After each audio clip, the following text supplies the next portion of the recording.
La piena del Bacchiglione provocata dal maltempo ha costretto i vigili del fuoco a sospendere le ricerche di Alberto Pittarello, il 39enne compagno di Sara Burattin, la donna di 41 anni uccisa a coltellate a Bovolenta. Il furgone è stato individuato in un punto preciso del fiume a 5 metri di profondità. La visibilità scarsa e la forte corrente hanno ostacolato le operazioni dei sommozzatori riprese questa mattina. Gli uomini si sono fermati ad 1 metro di profondità.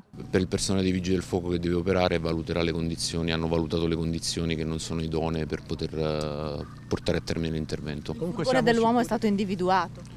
Il furgone è stato individuato di massima, chiaramente non è possibile raggiungerlo al momento, quindi attenderemo un successivo intervento. Non abbiamo potuto raggiungerlo, i vigili del fuoco non hanno potuto raggiungerlo, quindi siamo in attesa di un ulteriore intervento al migliorare. Al momento non possiamo escludere nulla, insomma, aspettiamo che l'intervento dei vigili del fuoco confermi o meno quello che ipotizziamo e una volta scartate le ipotesi che non possono essere percorribili, valuteremo anche il resto. Le ricerche riprenderanno domani. Impossibile per il momento stabilire se incastrato nell'abitacolo ci sia il corpo di Alberto Pittarello. Potrebbe essere anche stato sospinto via dalla corrente. Non si esclude poi che possa trattarsi di una messa in scena e che il 39enne possa essere in fuga. Sull'argine del Bacchiglione, a Camolina, 2 chilometri dal luogo dove è stata uccisa Sara, ieri sera i carabinieri avevano notato i segni di pneumatici e alcuni pezzi del telaio di un furgone compatibile con quello guidato da Pittarello. Tra l'erba, poco lontano, anche il suo cellulare. 2 settimane fa la richiesta di ferie proprio per martedì 27 febbraio